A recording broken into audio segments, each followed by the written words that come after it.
audible to everybody. We're going to start our webinar, long awaiting webinar. Here is we have some guests and our faculties and also our chairperson. These figures don't need any introduction still for the sake of our the formality. I'm going to introduce our chairperson also and our panelist. Our chairperson is our director of the National Institute of Cardiovascular Disease, our eminent professor. He's a very renowned intervention cardiologist for Bangladesh, Professor Mir Jamaluddin, sir. Sir, good evening. Assalamu alaikum, sir. How are you? Fine, sir.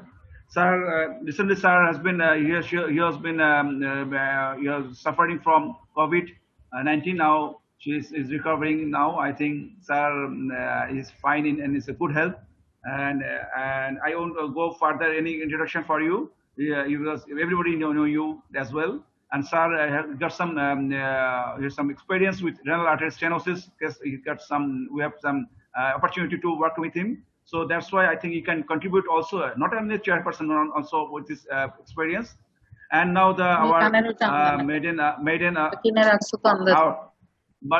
our keynote speaker, our eminent pediatric cardiologist, who is I think is our beacon of light. She is our friend. He is a philosopher, your guide, everything else. The long path of your pediatric cardiology arena has been introduced by herself by in the 19th, I think long for 20 or 25 years back. So she had some huge experience in this field. We are thankful to her. Recently, our government has blessed her with Shadhinata Padak, is the highest some prize to her for her activity, for her contribution in this field. Not on this field, she got a lot of philanthropic works. She got some charitable works with her. We are thankful to her, madam, that she has given us the time to discuss such a I think interesting case. And then I'll go for Nageshwar Rao. He is also known to us. He is very much an active person, and he is very person for his innovative discovery in this field. I'll give my thanks to Nageshwar Rao because I've give him short notice, and he responded real well. I think he's also our friend, philosopher, and guide. Every time when your Pediatric Society asks him for any kind of academic session, he responded. I'm grateful to him. This time, I think this is just arena. I opened the arena. I think in this COVID situation, in the webinar, we'll go for frequent webinar. We need your assistance. We need your guidance. I think Nageshwar Rao sir will come to us. So next and the last, another person. He is a renowned personality. This is Mazwin Alvi.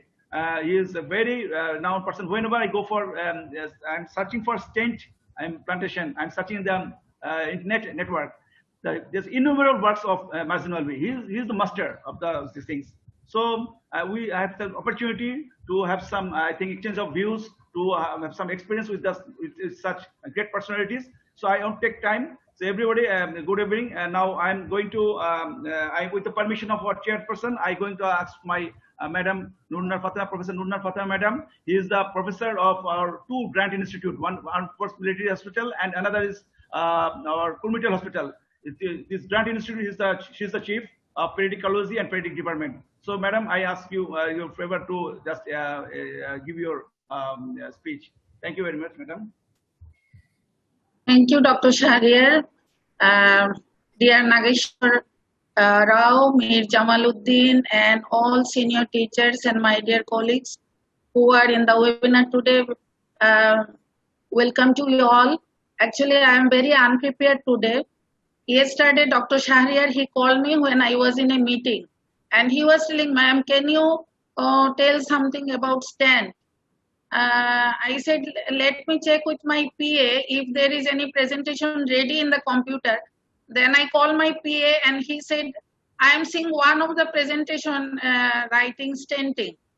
I said, there must be something stenting. Okay, you tell Dr. Shahriar that I will present a paper. Then I came home at night. A computer was in office. Then I told them to send it. and then I didn't found that much of the thing there. Actually, those are few cases only. And today I had a charity program. I did 8 interventions since morning up to 2 o'clock. I was busy. So I did 3 ASD, 3 PDA, 1 balloon, and another I could not remember. So after finishing all those, I came at 2 o'clock, and then I took 1 hour, and I could not save. I don't know what happened to the computer. I finished everything, then I found nothing was saved, and I'm so upset. And since then, I am having severe headache because I was upset, and because of that. So anyways, I will try to share with you whatever I have prepared now in 5 minutes.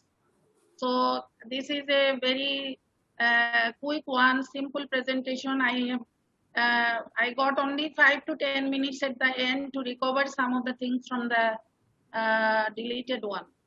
So the topic says stenting in congenital heart disease. You are seeing the stent in the picture inside a vessel, and balloon catheter is inside to inflate the stent. And those who are working, like our respectable director of the NICVD, they are very much acquainted with the stent because their main job is coronary arteries, and main job is to dilate the coronary arteries. So if we see we can't see your computer. Huh? We can't see your computer. We are only seeing you. Oh, you are not seeing computer? I am sharing. We are not seeing your presentation. Can you please share your presentation? Thank you. Right. Okay, right. I am again sharing. Welcome. Yes. Slide share. We're not getting your Yes. presentation. Yes. Yes. Yes, You are ma'am. seeing Yeah. now? Yeah, ma'am. All right. Okay. Okay. So this is the stent inside the vessel, and I was telling that Professor Mir Jamaluddin, they are very much expert in placing stent in the coronary arteries, and they are expert. So this is the, if we see longitudinally, this is the one, and then if we see from inside, this is from the inner view, and this is a closed cell type of the stent, and this is actually inside the coronary arteries. So if you search for the stent, you will get only the coronaries, because congenital are not yet that much familiar, and in the net you will not find that much of the photograph. Madam, you are going to present any slide for the stent? We don't get any view on or angiographic view. Only the only your. You are not seeing the slide? Slide, yes, slide. We are seeing the slides, but we are not seeing the respective slides synchronous to your talk. We are seeing Right. Only something talk. like stent choices stents are used in, but not the description which you are giving. Probably you can sync it and then go to PowerPoint presentation. Can you see one of the slide now writing introduction? No, madam. No, madam. Then choice. No, the slide is presenting is the stent choices stents are used. That things. It is, I think, the slide number 14 or 13, maybe not in the initial slide. What are you seeing now? Same Are you thing. seeing any stent? No, madam. No, we see text only, no pictures. It is slide number 11 out of 41. Out of 41, slide number 11. You go, I think should start from the first slide. It's number 11 slide. Yeah, I'm going to the first slide again. Yes. Okay, madam. Press F5, then you can start your first slide.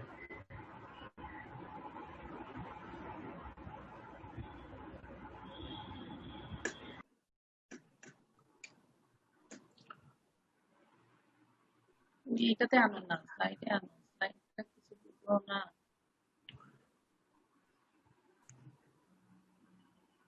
Yes, ma'am.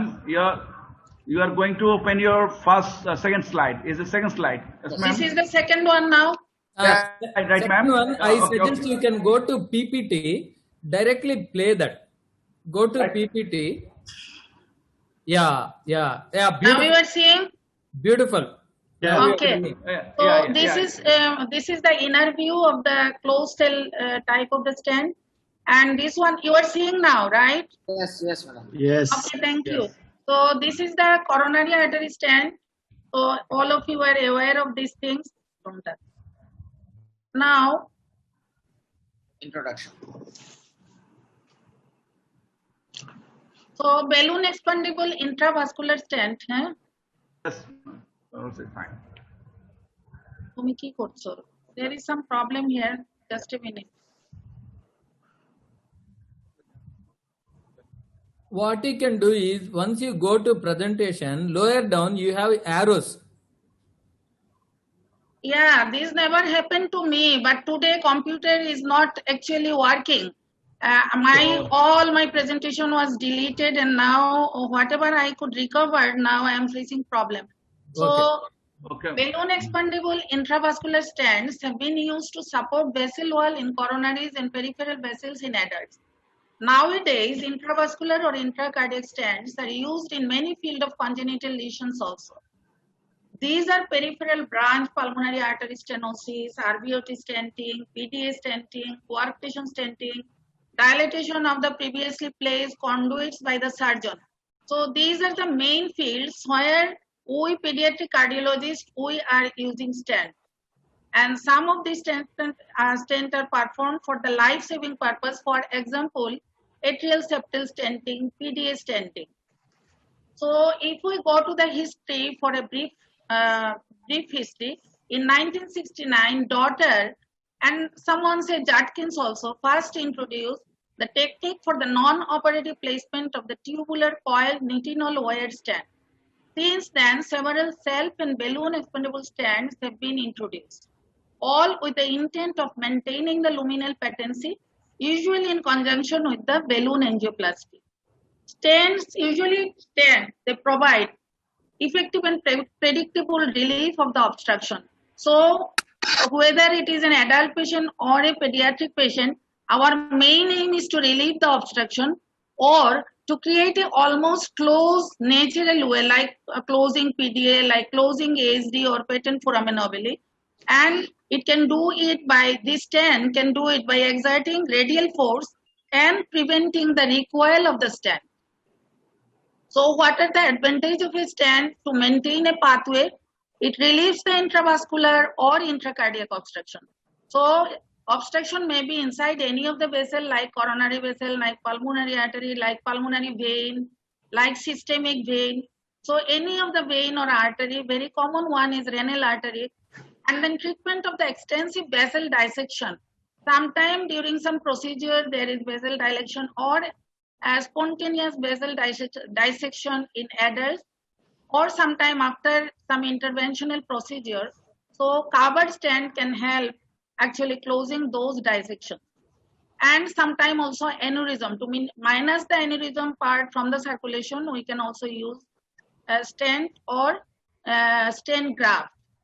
Stent graft is usually used by the surgeons and effective in long segment stenosis also. We know that balloon angioplasty is not helpful in long segment stenosis, but we can place a stent for the long segment stenosis even. So what are the indications? If we broadly see the indications, first one is the expansion of the narrow vessels, which I have mentioned. So the basal may be an artery, basal may be a vein. So these are the branches, or the even main pulmonary artery. Sometimes we do stenting if there is adequate length, and then branch systemic or pulmonary veins. Then we can place the stent for expansion of the narrow channels like right ventricular outflow tract. This is a very common intervention nowadays, especially in small children with tetralogy of Fallot, with double outlet right ventricle, with tetralogy of Fallot type physiology. Then patent ductus arteriosus. Then sometimes we actually enlarge the MEPCAs or narrow part of the MEPCA or constriction of the MEPCA by placing the stent.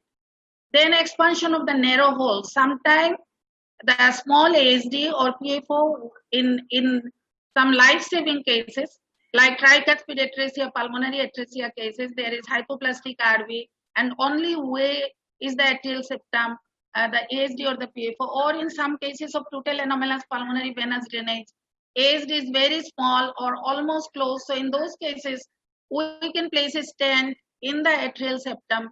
And if we need some time, for example, in our country, our surgeons, they usually don't do very high risk cases. So we need some time to send them to our neighboring countries. And mostly we send our patient to India, our friend Nageshwar Rao's country. So we need to stabilize them for the time being, to process the visa, to manage money. And you know, most of the patients are poor, so they need some time actually. So in those cases, sometime we place stent in the atrial septum also. And sometime we place the stent in the ventricular septum. I did these kind of cases in 4 or 5 occasions. In tricuspid atresia situation where the patient was very poor, he could not manage money for doing surgery and going to abroad. And then his VSD was very small, which was maintaining the pulmonary circulation. So in that situation, I place a stent in the ventricular septum across the VSD up to the pulmonary artery. And with these palliative methods, they are still surviving. I did up to, like my last case I did in 2016. So these 4 or 5 patients, they are still alive, and they are still actually, they are still managing money to go for the further surgery.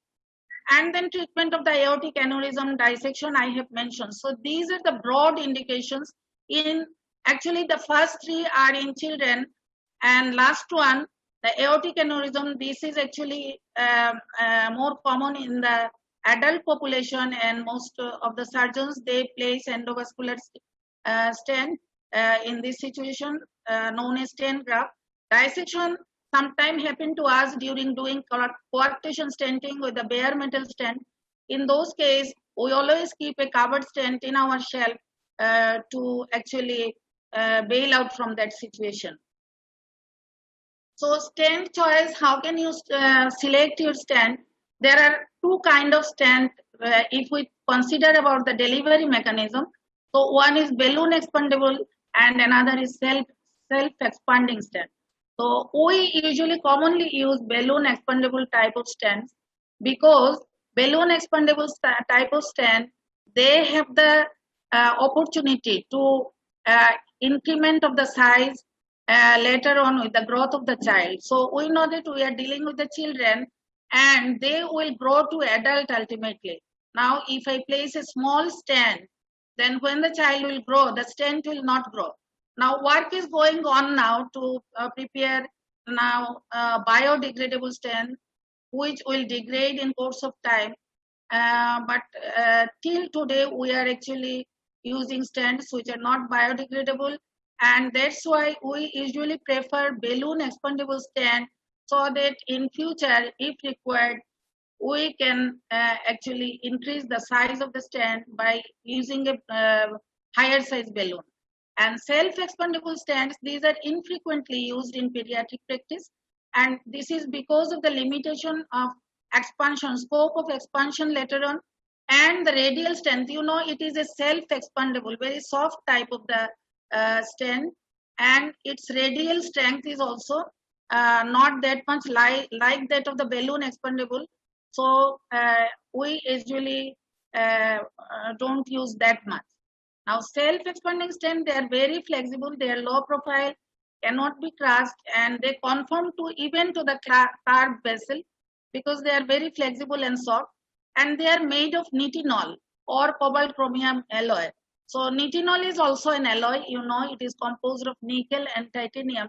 So these are very soft metal, and they are very flexible, and they have less radial strength. Now, balloon expandable stent, they allow further expansion with growth. So if you use a balloon of 14 millimeter, with growth, you can go up to 18 millimeter, 20 millimeter, 22 millimeter, if the stent allows up to that much diameter, and then maintain the radial strength at large diameter. So radial strength is good in this kind of stent, and they are low profile for use in smaller children. They are also flexible. Retrievability is good, and access to the side is also good. I will go to the classification of the stent later on, but there is a, while I retrieve, the slide numbers actually upside down. So Some stents are small size stents, some are medium size, some are large. So for the time being, you know that up to 10 to 12 millimeter is the medium size, and we use this medium size especially for the renal artery, branch pulmonary arteries, and some of the veins where the caliber is like 10 to 12 millimeter. So there are designs of the stent also. So your selection of the stent will depend sometime on the stent design. Now some of the stent, they are of the slotted tube. So I'm sorry, I have missed the picture of the slotted tube. It is actually tube, and then they cut it in a way that the tube is converted into a stent by some mechanism. And then there are some closed cell design and open cell design. Here actually a rod like usually a rod like thing is used, and then it is welded in some place. In closed cell, it is welded in every place to give a cell design, but in open cell, it is not connected in all places. Sometimes 2-3 cells coalesce together and form a big cell. So if you want to know the closed cell design example, these are actually the old Palmes stent, and their latest generation now is the Genesis. And open cell are actually, these are the large stents, Intrastent, Mega LD, Maxi LD, EV3. These are the open cell design. There are some stents which are hybrid type, mixing of closed and open cell. And one of these is the Endra. You know, the Endra is a very good stent, at the latest generation hybrid stent, and it is available with the extra large size also. And there are other like CP stent, which is covered with the picture, the photo. This one is the CP stent, and this is a PTFE membrane covered with it, and you have to deliver this with the beep balloon. So this is I think all of you know this one. This is an aortic valve, and this is a self-expandable stent. You are seeing how fine this one. So these are this kind of stent. They have less radial stent, but these are very soft, flexible. So this is one of the CP stent I have shown you earlier. You have to cream this stent over the balloon. Over this beep balloon is good. Beep balloon allow you to get a good longitudinal strength and longitudinal expansion of the stent. So this is one of the stent, bare metal. You are seeing here that sometimes these are not connected. These are not connected, and here this is connected, not connected. So this is one design, but in some stent you will see that all cells are connected with each other. So these are the closed cell type. This one is closed cell. You are seeing all are connected. So this is a very good stent with good radial strength. Now, which one is the ideal stent for the congenital heart disease? As our children are, very small, their body weight is very less. So we must choose a low profile one with high trackability, high flexibility, which can negotiate the curve. If we face any curve, then it must have good radio opacity so that we can see it in the screen. It must be MRI compatible and predictable expansion. For example, I want to expand it up to 4 millimeter, and for that foreshortening is maybe 1 or 2 millimeter. So that should be predictable. I must know from before that my stent will expand up to this and it will foreshorten up to this. So it should we should know our limit. Then sufficient radial strength so that it can hold. It must have the scaffolding strength to hold the vessel, and then it should have low rigidity and less material fatigue with time. These stents are made of some metals, either steel or with some alloys. So this metal must not face fatigue in course of time. And then resistance to thrombus formation. This is very important. You are placing a stent, and then if there is thrombus formation on next day or within 1 month or 2 months, then it is not helpful for the patient, neither helpful for you nor helpful for the patient. So we usually use many drugs against the thrombus formation, but some of the low quality stent, they are very thrombogenic. So you have to be careful about the stent quality. and we must have to avoid neo-intimal proliferation inside the stent. And then if the stent, if it is possible to redilate it later on, that will be very good, because we know that the child will grow in course of time. And round and soft is to avoid intimal damage. The start should be round, soft, and wide start to maintain the blood flow, especially in the jailed vessel. So if the start or the segments are large, if some vessel is jailed, then in those cases, blood flow will be maintained through this start to the jailed vessel. This happens actually in arch of the aorta. If sometimes subclavian artery or any of the major vessel, you know, the arch of the aorta is a dangerous part. Two carotid vessels and the subclavian vessels are coming out. So we should not jail them. But if we jail, then we should do something. We should enlarge the start there, or should place another stent through their start, so that the blood flow to the important structures of the upper part of the body should not be jeopardized. So we can classify the stent in various ways. I have mentioned earlier that by delivery mechanism, we can classify them as balloon expandable or self-expanding. And then on the basis of materials, stainless steel, then cobalt chromium. This is very good. Cobalt chromium is very good especially for the children. Then CP, Chitam platinum. You know, this is the composition of the platinum and with iridium. Iridium is only 10%, platinum is 90%. And the joining point, here there is some gold welding also. And biodegradable stent, they are actually the polymer of the magnesium and biocorrodable iron. We have not yet get any opportunity to use this kind of stent yet. And based on the size, I have mentioned earlier that small stent for the small vessels like coronary arteries 2 to 6 millimeters, then medium up to 10 to 12, then large stent up to 18, and extra large stent up to 25.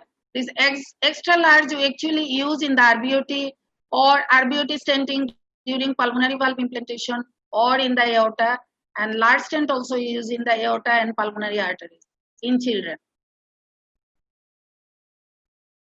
So these things I have mentioned earlier. Now, aim of stenting in CHD. So what are the main aim of doing stent in congenital heart disease?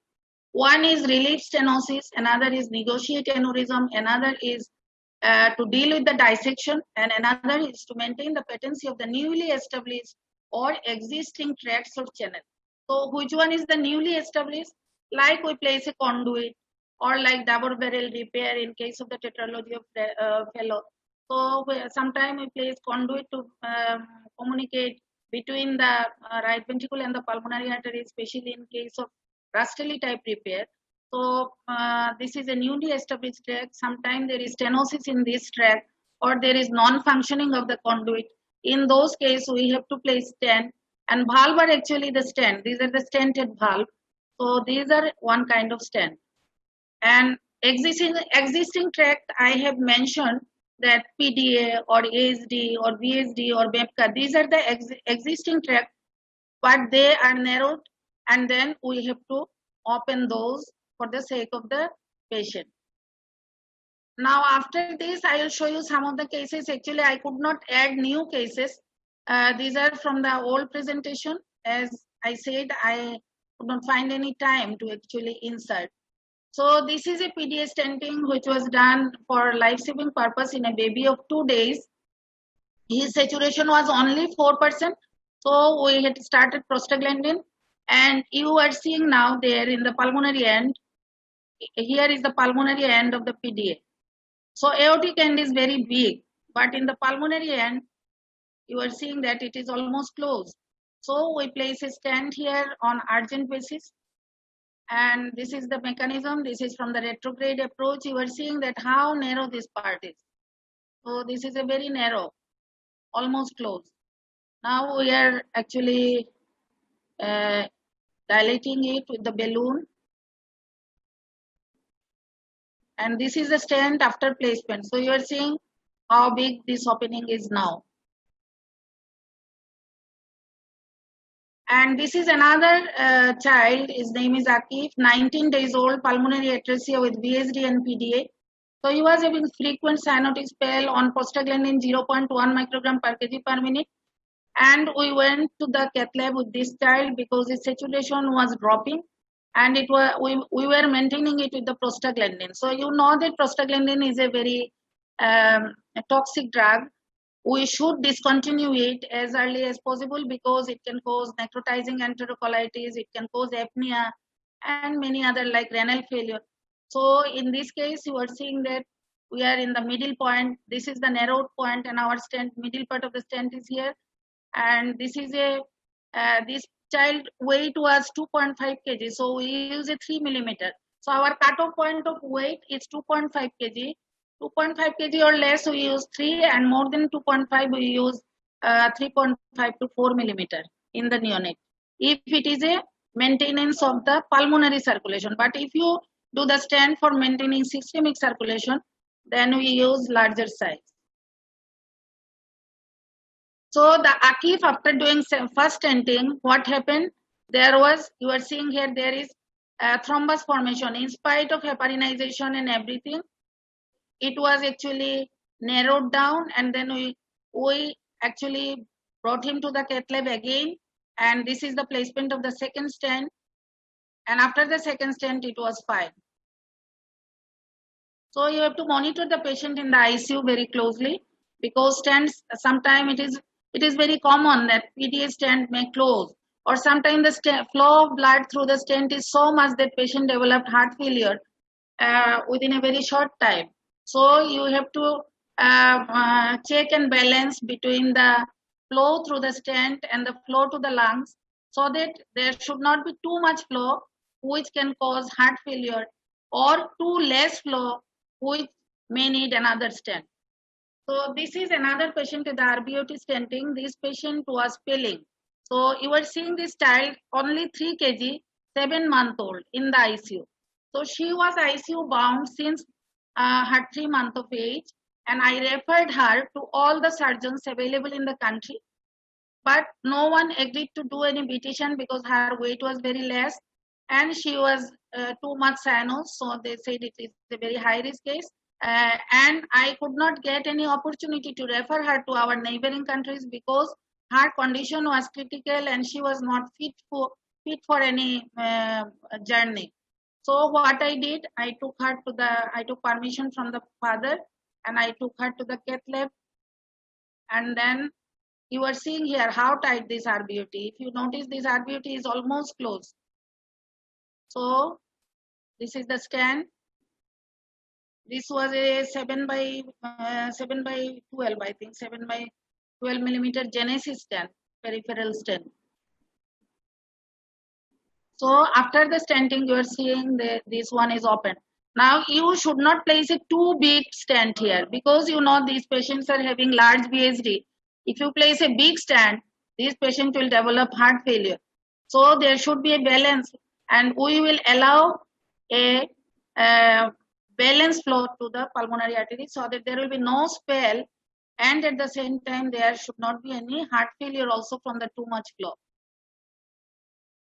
So this is a patient with cerebral abscess, and she was having convulsion, meningitis. No surgeon was taking her, considering her situation. She was having fever for 3 months and a very, very critical case. So once she was afebrile for 7 days, and taking that opportunity of a febrile period of 7 days, I took her to the cath lab.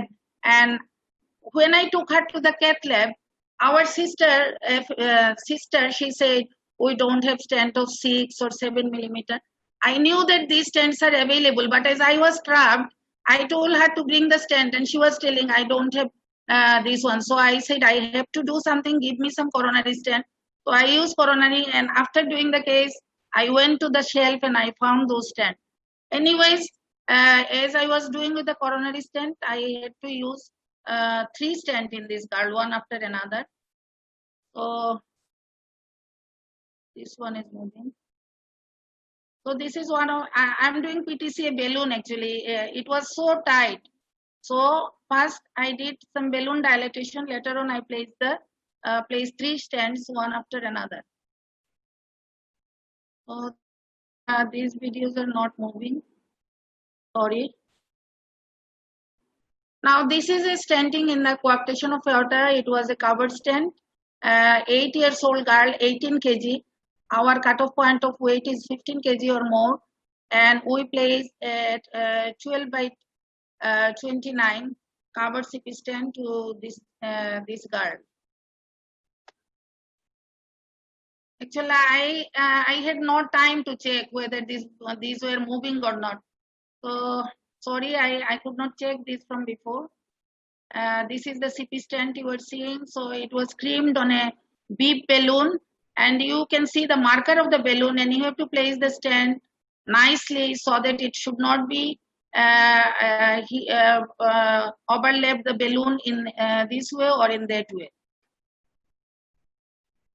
And this is the coarctation stenting with Advanta. So that one with the CP stent, and this is with the Advanta.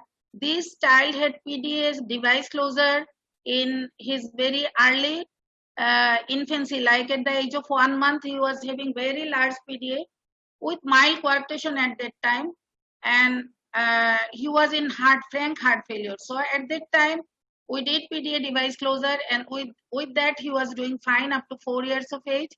When he came to us at 4 years follow-up, we found that there is some, at that time, balloon angioplasty for coarctation was done also with this device.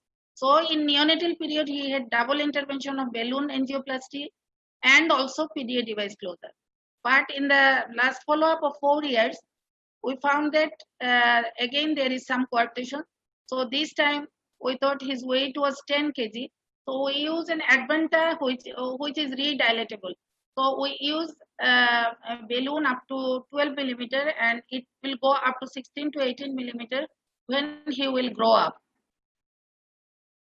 So here you are seeing that the upper end of the device also here. So we are trying to dilate that, and this is the view after implantation of the stent. So there is no obstruction and it is well placed. And this is one of the pulmonary valve replacement. And here also, this is also the use of stent in congenital heart disease. So in this child, we place actually, firstly we dilate the conduit with the balloon. Then we place a covered stent of 39 millimeter, but it was not a good landing station. The conduit was actually uncovered. Some part of the conduit was uncovered and it was calcified. So there was a chance actually the stent fracture of the melody valve. That's why we used another 34 millimeter to cover the full length, and then we place the melody of 18 with an 18 millimeter ensemble.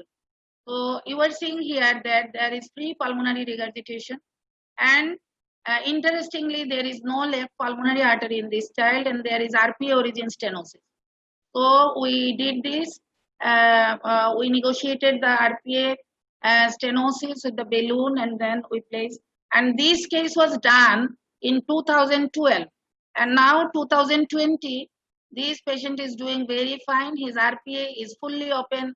His valve is functioning very nicely. There is no valve dysfunction. There is no stenosis. So you can see this is the result of the stent, the valve implantation. There is no pulmonary regurgitation.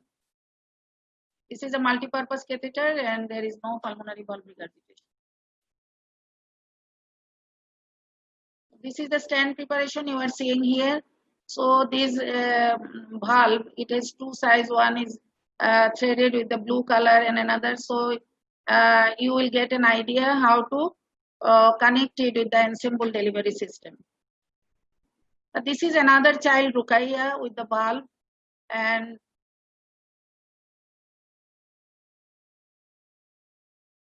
you are seeing here our stenos conduit. Here we use two stent also. So this is the first stent. This is a CP stent. This is another CP stent, and this is the valve. So last one, first two are the CP stent. With the beep balloon we are deploying. So this is the deployment of the second one. So there is a long landing zone is created for the safe landing of the valve. So this valve is going now inside.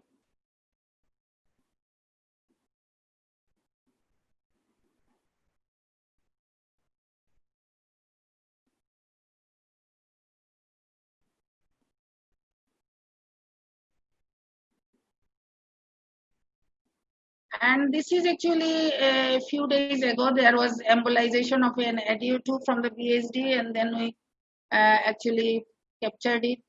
This is the actually not relevant to this today's talk, but it was in my presentation, which I could not edit actually. So this one you are seeing here, and this is coming out now. So I am very sorry that I could not give you a very good presentation because of lack of time. Thank you very much for your patient hearing. Madam, you told us that you got some minimum slides, but you got extensive works, very detailed works, and it's a beautiful presentation. Last slide that about the pulmonary valve placement.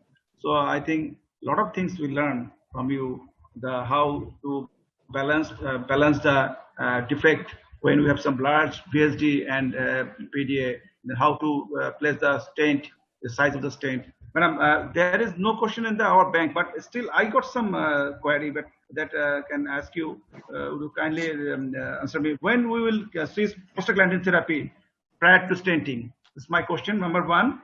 And diopter stent, how much bigger you can consider to avoid stent migration? Madam, two questions from me.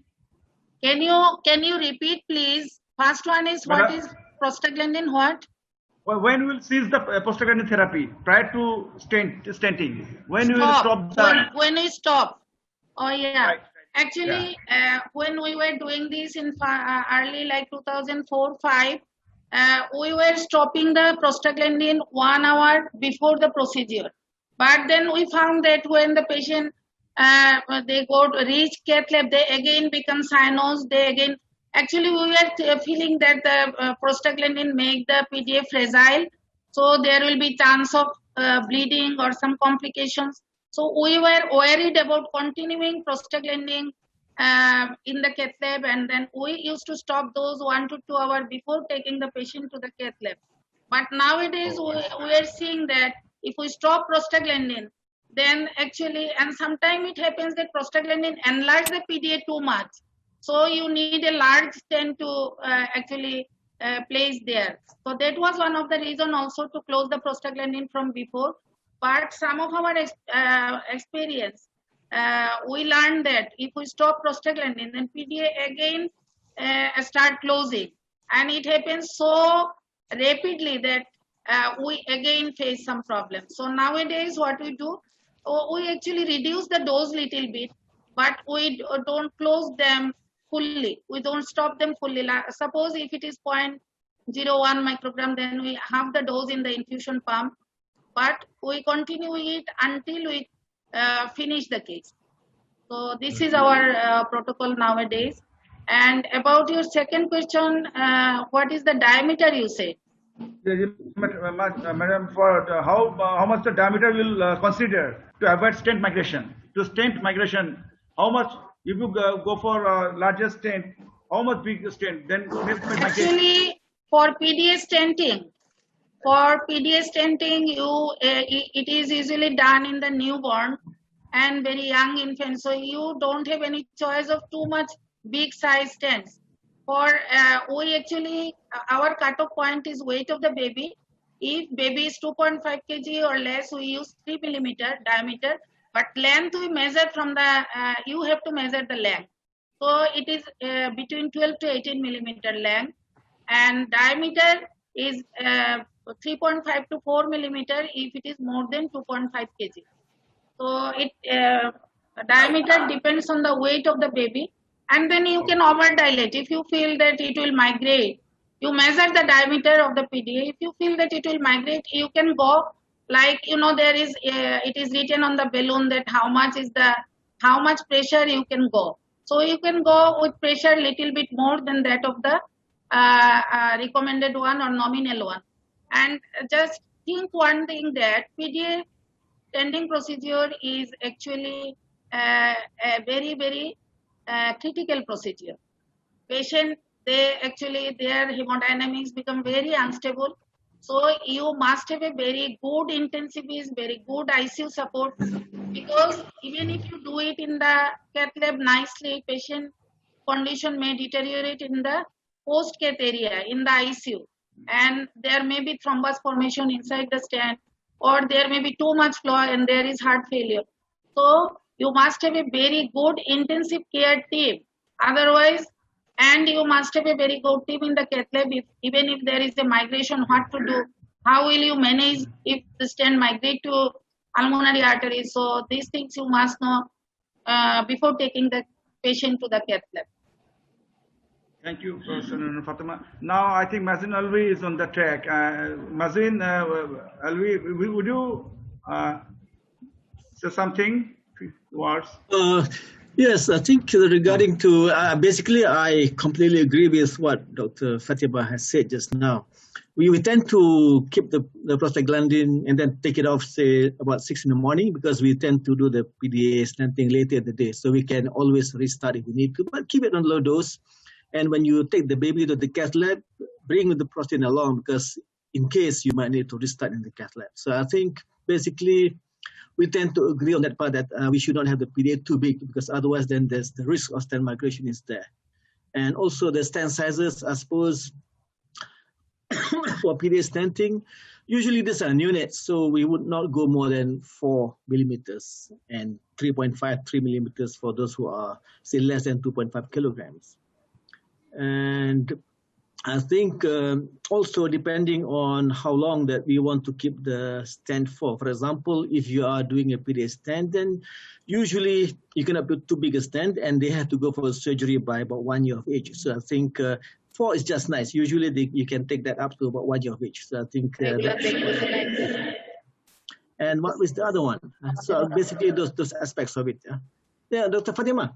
Very, very nice talk. I mean, despite your unpreparedness, that you gave such a wonderful talk. Congratulations, and also congratulations for your award from the Prime Minister. A very nice picture.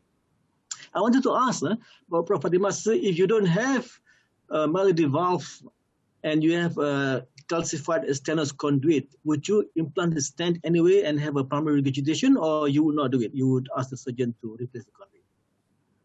Sorry, Alvi, I am not. Can you repeat? No, I mean, you showed a nice 2 cases of melody valve implantation. Yeah. So if someone has a patient with a conduit and it is stenosed, and you don't have a melody valve, would you try to palliate with a stent across the stenosis and have primary regurgitation, or you would send for surgery? Actually, whoever is willing to or has experience on this. Actually, my headphone is also not with me today. I am very, very unprepared. That's why sound is little bit not clear. What I understand, you are asking that if there is stenosis inside the conduit, then why should not I send for surgery? No, if you have no melody valve. Oh. Yeah. If I don't have any melody valve, then I can do or surgery. Yeah, I will. If I have no valve, then I will send for surgery, because if I place a stent only, then there will be more regurgitation, and regurgitation is more dangerous than that of the stenosis. In my practice, I feel that regurgitation is more dangerous. And I always remain anxious about the regurgitation, because the RB volume overload and the RB dysfunction, arrhythmia, these are very, very common with the pulmonary regurgitation in our population. And many of them, they develop arrhythmia, sudden death. So I am very worried. If I feel that I will get melody valve in next 2 months, 3 months, then I will place the conduit, I will place the stent as a fast step procedure. Then if I get a valve in 2-3 months, then I will place the valve. But if I have no opportunity, because valve in our country is very expensive. It is 30 lakh, which is like about 30,000 US dollar. So all patients are not capable of managing money for doing it. So in that case, surgery is very cheap in Okay. consideration, if you consider with the bulb price. So I will send for the surgery in that case. Okay. Thanks. Sir, Mazin, sir. Hello, sir. Yes. Can you rebel? Madam, this sir, is Santosh from NICBD. Okay, Yes. okay, Santosh. Okay, Madam, Yes. Santosh, thank you Yes, very yes. much for How are your you, nice. Santosh? Okay, okay. Fine. Thank you very much for your nice presentation. I have a question regarding the pulmonary valve implantation. Yes. So, melody valve usually implant within the conduit in RBOT. Can it be Yes. used in native RBOT? Can it be Yes, used yes. in native RBOT? Yes, nowadays actually people are practicing it on native RBOT also.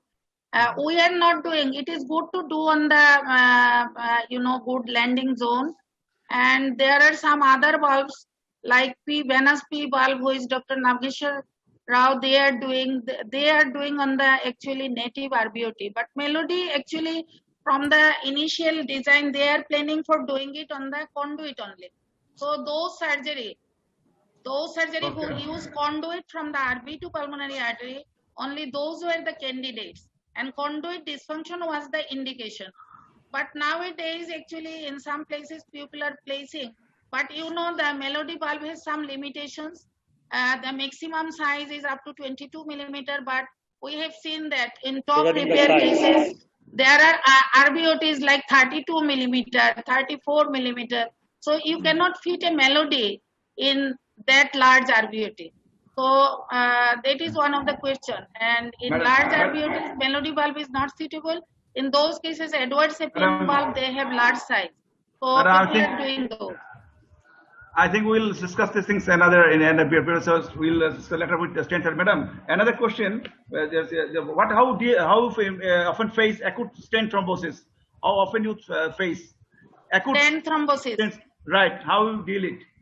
If it happens. Actually, I did many PDA cases. I could not tell you the exact figure, but I have stent thrombosis only in one case, and that was Akif. I showed you Akif. I placed another stent later on. That was only one, because we give them heparin infusion continuously. Over that, we start aspirin, and if we feel that there is chance of thrombus formation, then we add warfarin also. So sometimes we use double, triple anticoagulation if there is any risk of thrombus formation inside the stent. But I have some experience with the heart failure from overflow through the stent, and I am more worried with that than that of the less flow. Less flow we can manipulate by giving heparin and these things. But if there is excessive flow, that is very dangerous, and patient develop heart failure, pulmonary edema. And one of our patients died from pulmonary edema once in a charity mission that was done by our charity team. And then that was a very large stent they used. And after that, the patient had pulmonary edema and he could not recover from that. So to me, I am very worried about the too much flow rather than the less flow. Less flow, there is many actually methods to bail out. But for the excessive flow, there is not that much way to bail out from that. So May I say something? Yeah. Right. Mazin, yes. Yeah, regarding acute stent thrombosis, with regards to PDA stenting, it is, I wouldn't rare or uncommon, less than 0.5%, I would say. But if it occurs in the procedure itself, then it can be very, very devastating, because acute stent thrombosis where there's no flow at all, then it can cause very severe hypoxia, bradycardia, or low blood pressure, and you really have to deal with it. So I think I had a few cases. I'm writing up 4 now in the last 4 or 5 years, in which I started using RTPA, 10 at the place, and I think in the past I've used before streptokinase, and in one occasion we had intracranial bleed in the child, so and the patient died. But I think with the 4 cases I had of the past 5 years with RTPA, that seemed to have worked well actually. But you also need to mechanically break up the thrombus with a balloon, and then while waiting for the RTPA to come from the pharmacy. So I think that is, to me, something that is very important to have. Be ready to use it if you need to, although uncommon. With regards to heart failure, I would say that most patients who come back from the cath lab with a 4 mm stent, they tend to have some form of overshunting, but it is not as bad as BT shunt overshunting, and normally over a few weeks, they would come down with their diuretics, and normally they would be more or less in equilibrium after about a month of PDA stenting, and then you can go for surgery towards the end of the year. But occasionally you do have, as Fatima mentioned, that overshunting can be very severe and they can cause heart failure. And the most problematic of that is NEC, necrotizing enterocolitis caused by overshunting. So I think if you have overshunting, if you think that it is very severe, you can always get the surgeon to clip the stent, and then if they have, for example, you do a critical pulmonary stenosis, the stent is too much, you can clip the stent, and that would settle the issue. So that's one issue which I have done twice, that the surgeon needed to, the surgeons have to clip the PDA stent because of too much heart failure. We cannot extubate the child from the ventilator. So those are my experiences with regard to overshunting, also as acute thrombosis. Thank you, Majni. Abdul, can I give some comments? Yes, sir. Sure, sir. Yes, please. Thank you very much, Majni. I'm listening to you, but I can't see you. If you can open your video cam, we will be fortunate to see you. How do I do that? Oh, okay, Fortunate to see you. Can now? Right now, yes, yes, sir. Sorry. You now. It's a charming face. Today, this program is essentially, I think we should dedicate to Majni only because he is a pioneer in PDS in the world. I used to follow Majni during my post-graduation days also. First, his seminal publication came in JARC, the pulmonary atresia, intact septum and PDS stenting. So I learned a lot of things from Majni through his articles and his presentations. I have two comments. One, I agree totally with Majni that acute stent thrombosis is an extremely difficult entity to manage it. We follow what you said, that we will break the thrombus first if you are in the lab. If you are outside the lab, very difficult to get the axis, then we are giving urokinase. But I want to tell you that the commonest causes for the thrombosis, number one, beyond the neonatal period, if you are taking a baby with the tortuous ductus inside the thrombus, and if you are not giving prostaglandin prior, taking directly, number one, and inappropriate stent expansion. If you expand the stent, there is a nidus for the thrombus. That's why when we are doing without prostaglandin, we are going just close to the rated burst pressure, not to the burst pressure, maybe 1 bar lesser than the burst pressure, to expand the stent fully. Then followed by, I would like to do two things. One is heparin infusion. Second, good hydration is important. If you don't give good hydration to these babies, the stent thrombosis is happening. I learned this from Majni in his talks, and also we observed, now we have done more than 100 PDS stentings. Second point, over-treating of the shunt. If you look at the data, some of the data, over-treating, what we'll do, suddenly we'll give Lasix, diuretics, furosemide we are giving. And we are giving inotropes. Don't do that. Professor Dietmar Shah from Germany, he has presented and published also very nicely. Giving diuretics is going to cause provocation towards the stent thrombus here.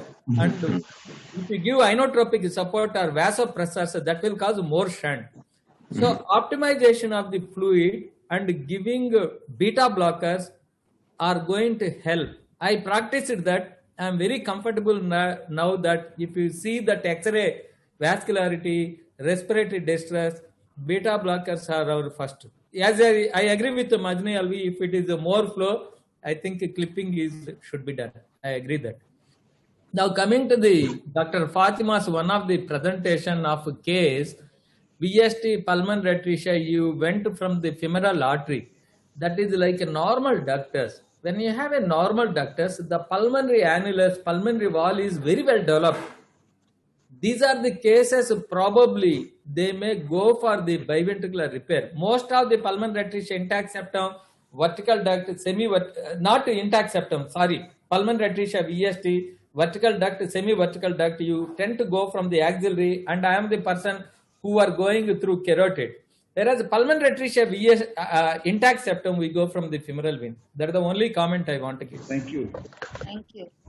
So, So Shara, how about your experience? Can I hear your experience? Can I hear your experience on this? Sir, yeah, I'm very. We got little experience. We got some. I think we are still in the learning curve. That's why we are arranging these things. Along with some our friends from neighboring countries, they have gone through some stenting. We have some single cases outside our institute with, but it's a very big cases. Not to report it. We go for renal artery stenosis, stenting, and we have a good outcome. These cases, 5 cases we have done through this. And sir, another question to you. I think, how about your experience vertical venous stent in obstructive TPVC? Vertical venous stent. I have not really needed to do it because our surgeons are okay. They are good with this, and normally we accommodate these urgent cases so that we cancel the elective and do these emergency cases. So I've not done it actually. But I suppose it is a good stabilizing procedure. If you cannot get surgery as an emergency surgery, then I think that is one option of ventilating the child for a few days before you can get them to surgery. Like Dr. Fatima said, these are important life-saving procedures if you cannot have the appropriate treatment at that point, because otherwise you will lose the child. Regarding the vertical vein stenting, we have performed on 3 cases. We published our first case sometime 2012. It's essentially indication is very critical obstruction with the cardiac arrest, where you don't have time to send them for surgery. Right.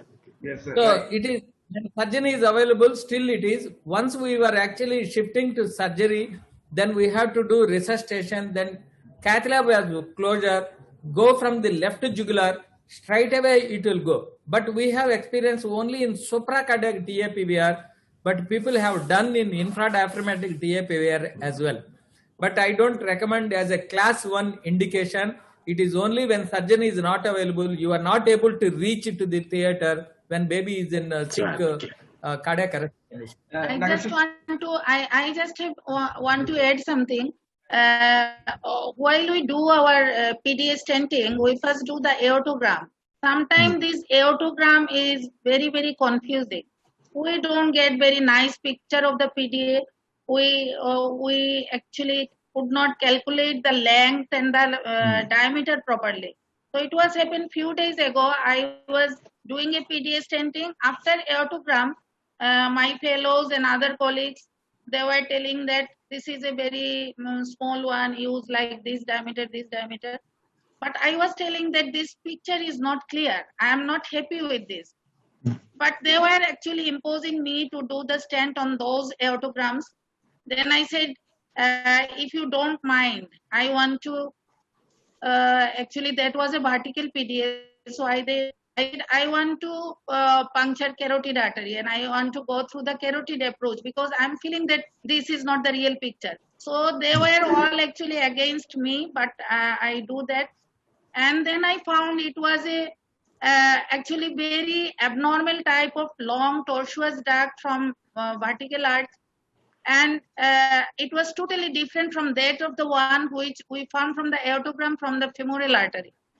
And it was just that I pushed the dye only through the sheath, not even through anything. So it was very close to the sheath.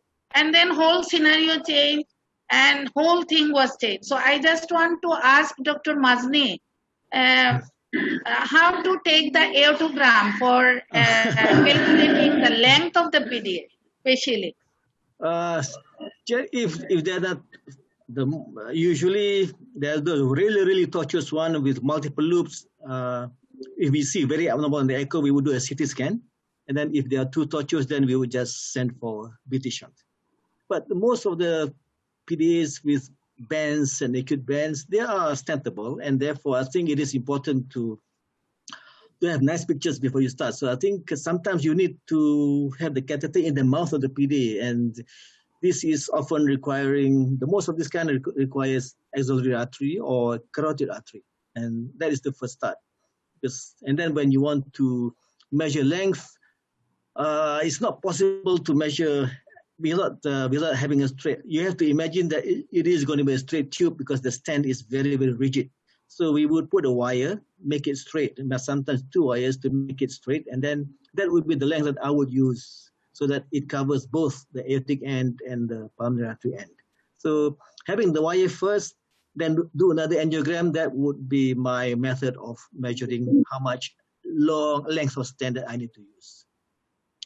Yeah, thank you. And I just want to know another thing from you. If the stent embolize, then what you do usually? Stent embolize to pulmonary artery. No, I would not retrieve it because it's too dangerous, it's too rigid, and in a 3 kg child, is dangerous. You just leave it alone and then ask the surgeon to do BT shunt and later to retrieve it. So I think it can't be retrieved. It's very, very difficult to retrieve a stent in a neonate. Yeah. Nages, what do you think, Nages? This issue of embolized stent. Embolized stent, I don't think we should actually retrieve in a neonate, especially PDA dependent circulation, because if you try to pull it, it will further dissect the stent or damage, or PDA may be ruptured. I think we had, I remember this kind of complication very long time back. We left the stent and we did as you said that. But I had a catastrophic complication which I have shown in Vietnam last before year. Duct got ruptured when we are doing that. Duct dissection, thrombosis and rupture. We did not get time. We tried to resuscitate, put the wire, gave all those things, but we lost the baby. I see. I think you have seen that case when I was presenting Mazin. I can remember, Nages. That is very, you say that kind of complication is scary because we don't have in terms of measurement, what I actually followed one of the technique, you have polyline technique, you can take polylines and then do it. Or we have a lot of old coronary balloons which are sterilized and kept. I take a balloon approximating to that duct length, put that balloon and then give injection. So that gives a fairly good idea, but I am afraid to tell it. This is not scientific. This is totally unscientific. But what I practice, I am telling you, we put the old balloon, don't inflate and all, just put the old balloon, give contrast, then you will get the idea of what length of stent which you should take. Yeah, this is good technique, but what Dr. Mazni said, 2-wire method, I think that is also, if we place 2-wire across the PDA, then it will straighten and we can get a real idea about the length. Thank you. The other thing is that in tortuous ductus, quite often, if the band is near the aorta, you will need to put 2 stents in that part. Although you cover with 1 stent, but to prevent to prevent the PDA uncoiling again, not become straight, then you need to reinforce with the second stent. Because once remove the wire and then the PDA gains its former shape and then the stent becomes not long enough. So I've had that kind of problem before, and I think whenever I see acute bands at the aortic end, I would put straight away 2 stents to reinforce it. Okay, about the type of the stent, materials, which materials you prefer for the PDA? PDA stenting. We use the coronary stents, which is normally cobalt chromium. So, and in the past, I've been using non-drug eluting, but now with the data from Toronto showing that the levels of paclitaxel is acceptable in neonates, so I'm beginning to use drug eluting. But I've done, I was doing a study for the iron stent from LifeTech. So I used 9 cases over a period of 1 year. So, but I think we need to be careful because I'm not very sure because this is non-dry eluting. Therefore, there's a problem with the very more aggressive instant stenosis from neo-intimal hyperplasia. So I would use it only for those with, for example, critical PS and they need stenting, then it's okay. But if it is pulmonary atresia, which you cannot open the valves, then I'll be worried because they will need to come back earlier because of the stent becomes inadequate. So I think that is my only thing. So I'm not very sure if we have dry eluting with the iron stent, that might be better in the long run. Still very early days. Yeah. So just wrapping it up. Thank you, Dr. Mazni. You have. I just want to know one more thing from you. You have vast experience on the PDA stenting. Actually, since my very early life of my pediatric cardiology, I am seeing you doing stenting. I first saw you in 2006 in Thailand, and you were talking about the PDA stent at that time also.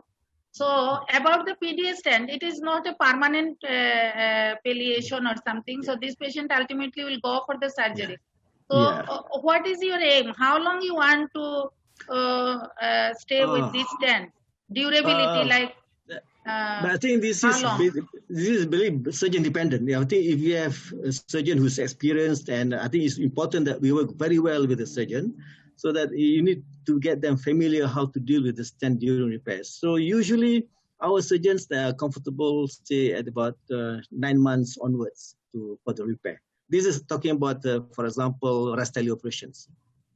But if the patient needs, for example, a longer palliation, for example, they will need for Rastelli sending in corrected transposition, then the stent will not last long enough generally. So therefore, these are better dealt with by a VT shunt. So that would be my usual. And then if you have patients who are for single ventricle for Fontan surgery, if they have branch PA stenosis, then also something that we need to be cautious because we don't want to jeopardize the patient's long-term outcome by causing small branch PAs, which is not good for Fontan patients. So these are things that I tend to be a bit cautious with regards to PDA stenting. But for 2 ventricle, it's not as bad because we can deal with it and we can stent the pulmonary arteries later, but not with a Fontan patient. Dr. Madeni, one question from the audience. What are the precautions we should take to avoid spell in RVOT stenting? Usually these patients are on propranolol already. Sometimes we give them IV from time to time. Therefore, I'm not really sure whether there's anything more you can do. I think you have to go quickly and do the stent. Morphine, they are on morphine, intubated, GA,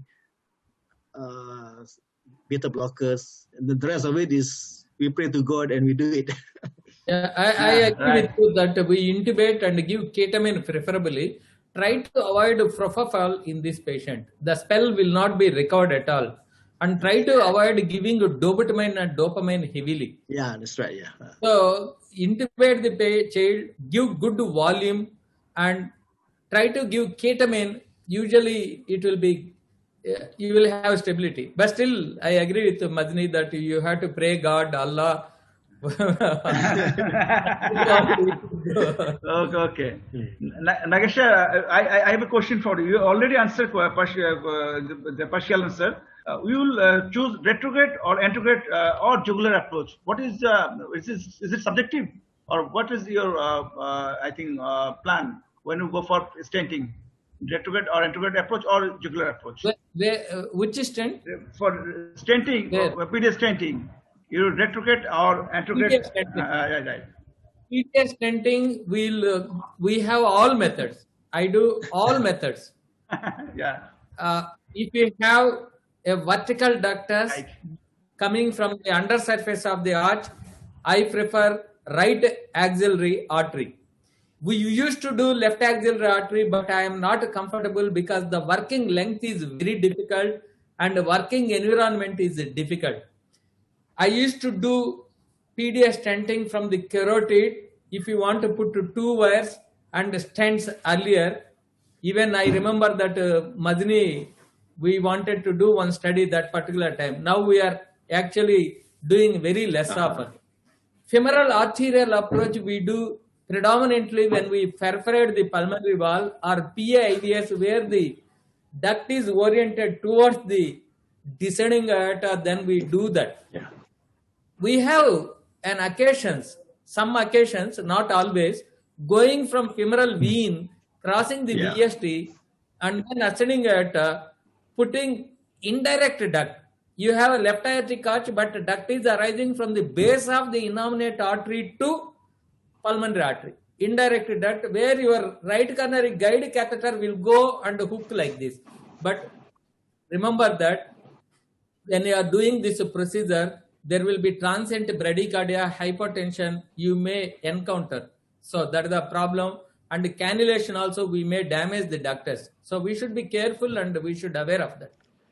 Yeah, I just want to add with Dr. Nageshwar that for the vertical PDA from the arch, we also use cut pigtail and like an inverted J shape, and you can actually cut the pigtail from the front few centimeter and then you can use that. And I think everyone use like this for the vertical one, and this can catch there in the PDA. Can I have one comment? One comment on this. I think I'm not good at it. So normally nowadays sometimes I'll ask my intensivist to do ultrasound guided carotid puncture. So I think that is a good way of accessing the PDA in a vertical duct sometimes. I think something that probably is worthwhile having someone learn it, the skill of ultrasound guided carotid artery cannulation. I think this has been published about 4 years ago by the team from Texas, but I've not seen any other publications, big ones after that. But something that I think many people now are comfortable of getting access, another source of good access for PDA stenting in neonates. What do you think, Fatima? You've done your carotid puncture for PDA stenting. Were you comfortable with it, with the procedure? Yes, yeah, madam. Question for you. Question, can you please repeat? Sound is very bad here. Are you comfortable with the carotid? Going carotid Yes, yes, I am comfortable with the carotid, axillary, and femoral vein, femoral artery. Actually, we actually depend on the situation. We do what situation demands. Sometimes we try to do from the femoral vein, then we fail to engage. Then we go through the axillary artery. Sometimes we go through carotid artery, even through femoral vein, as Dr. Nageshwar Rao mentioned, through the BSD. But that one is actually a little bit dangerous because as we go through the heart, so there is hemodynamic instability and we need to take care of them. But sometimes we do like that also. So actually, whatever situation demands, there are excesses and there are various types of anatomies. So when we intend to do something, we try to do that in spite of any cost. We use every ways until we succeed and until we do it safely. Yeah, I think the only thing that I want to add to that, I think the rest are okay, but carotid, I think to do it blindly without ultrasound guided might be a problem in terms of safety. Yeah. I think if you have a major bleed in the carotid area, that might be difficult. Yeah. So I think the best thing is we have ultrasound also. I think that would be the best. We have vessel illuminator also. So there is a vessel illuminator. If we put it on the neck, it can show the vessel, and there is ultrasound also. Okay. That's so I think, sir, good evening. Okay. Good evening, sir. This is Dr. Rizwana. Yeah. We have got some experience. We did more than 100 PDA stenting. Wow.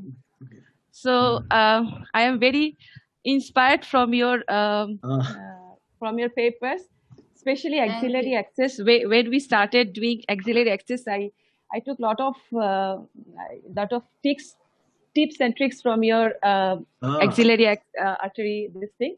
So initially, when we started PDS stenting, we use femoral artery and then that femoral venous this thing. Then nowadays with vertical tortuous PDA, we use directly axillary artery access, right axillary artery. So my question to you is, like older children, like 4 months, 5 months old, like pulmonary atresia, ventricular septal defect, vertical PDA. For those patients, do you have any special, like one patient we failed at 4 months, 5 months age child. That PDA was very constricted and we could not, we could pass the wear, but we could not, the stent could not be positioned. So we have to. So is there any tips for us for these? I think if you are working in a hospital where there are adult cardiologists, they have a lot of balloons. So if it is very constricted, I would balloon first with a 2 millimeters, 2.5, then go with a stent. Yeah, we have. You have? Yeah, I did ballooning. Still, we could not negotiate the stent. The wear was passing nicely, but we could not negotiate the stent. That was the problem with a 4 months child. Is it because the PDA was very tortuous? Is that the reason? Yeah, it was a bit tortuous. I see.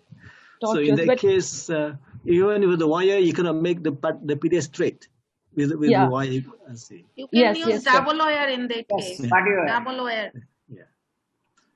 Yes, cases, double wire to get more support in tortuous PDS. Okay. Which we use in our coronary cases, body wire. These are the experts. We do the procedure very nicely. Yes, you get that, Dr. Rizwana? I think the adult cardiologists are very good at this. They have all kinds of wires. From very floppy to the stiffer wire, they have everything. I like to have a comment entering today's program. In the morning, I asked to one of adult cardiologist topic, doctor, this has been given today. Do you have any idea about this? So no, I do not know anything regarding stent therapy in pediatric cardiology or something else. And today what I have seen. Before this, I have I attended another program of Professor Nurnar Fatima, and in that day, she showed about 100 of cases of different modalities, and her work is excellent. And I have an urge to tell her that please help my institute with the help of Abdullah Shahriar and Ataul and others, and you make my institute as institute. This is thank you. If you invite me to come, I will come, no problem. I am very eager to teach people. Your door is open now. Yeah, my door is always open. Right. So, ma'am, I think we have much more things to learn from you. This time is, I think, running in 5:30. I think many things we can discuss. Still, I think I have to cut up the session, if you permit. And I now ask you, the chairperson, to tell something. And before going to request my chairperson, I thank to Beximco to arrange such a webinar. Thanks to all the authorities that are concerned about things. Now, sir, I please ask Dr. Professor Mir Jamaluddin to something and to conclude the session, sir. Thank you, Dr. Shahriar. I am delighted to attend this program today by your request, and I have become able to learn many things which I did not know previously. And you are doing so much work in the field of pediatric interventional cardiology. Particularly, I am very much proud of our Professor Nurnar Fatima, who is doing her brilliant jobs in the field of pediatric cardiology, as well as another mission so far I think she has, helping the poor peoples. and without any fee. So far I know, without any cost, she has arranged different types of procedures that she herself arranged, and that is why she is our asset, and she is the award, highest award of the country she received from my Prime Minister. So we are grateful to her for doing work in this, and we are praying to God, Allah, that she will go further up and will trained up in the field of interventional cardiology. All the fellows, not only the army fellows, non-army fellows, my request. Everyone.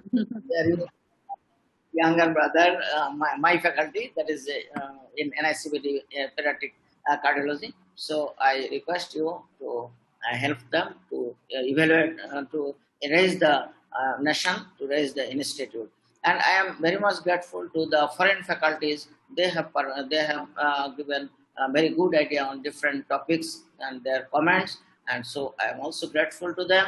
And Dr. Abdullah Shahriar, by his endeavor, this program has been arranged and is completed very nicely. So I congratulate all and thank you all, and giving declaration of closing the session.